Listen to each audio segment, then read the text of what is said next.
Contone ya para mburi-mburiku iki. Lah iya. Nek dalang ki ora kok, Nduk. Lah iya. Dalang ki lurus kok. Tenane.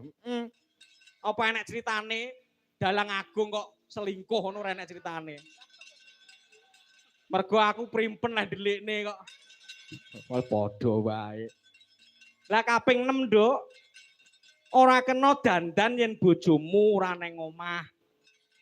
Mengko ndak dilirik karo tangga teparo. Ngono. Kaping 7 ora kena tumindak serong. Kaping 8 ngajenana marang manising bojomu. Bekti mituhu marang rama ibu. Wong ngono. Kaping 9 yen dikanthi karo bojomu ora kena nolah-noleh. Sing bagus dhewe ya bojoku, sing ayu dhewe ya mung bojoku. Iya, Mak. Sing kaping 10 ya kuwi ora kena metu saka omah yen bojomu ora ning omah. Cilik nangga gedhe lunga adoh. Kuwi ora kena. Lah sing pungkasaning narima ing pandum, Nduk. Oh, kudu nrimo ing pandum. Iya. Pepenginan ki ya kena ning nonton pigunane. Kira-kira sing arep dituku ki perlu apa ora?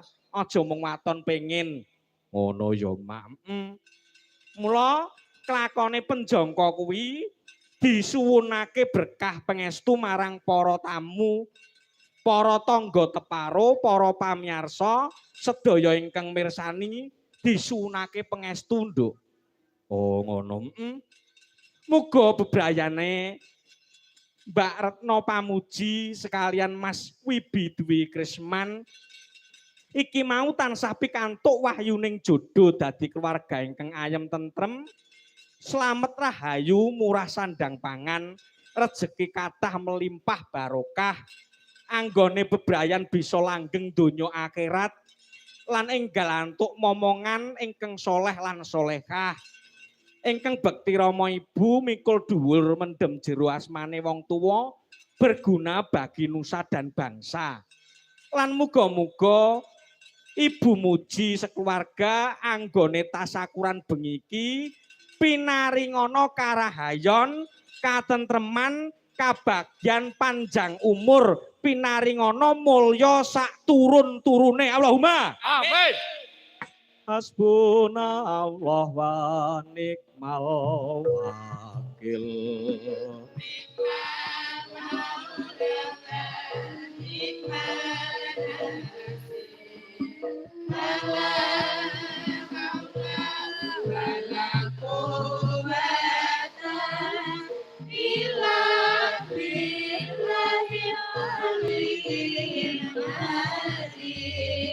Gusti Allah sambahanku ingkang tetulung marang aku ora ana kaya linanggung nek sapa saking Allah pamonggo Mbok galuh asmara. aku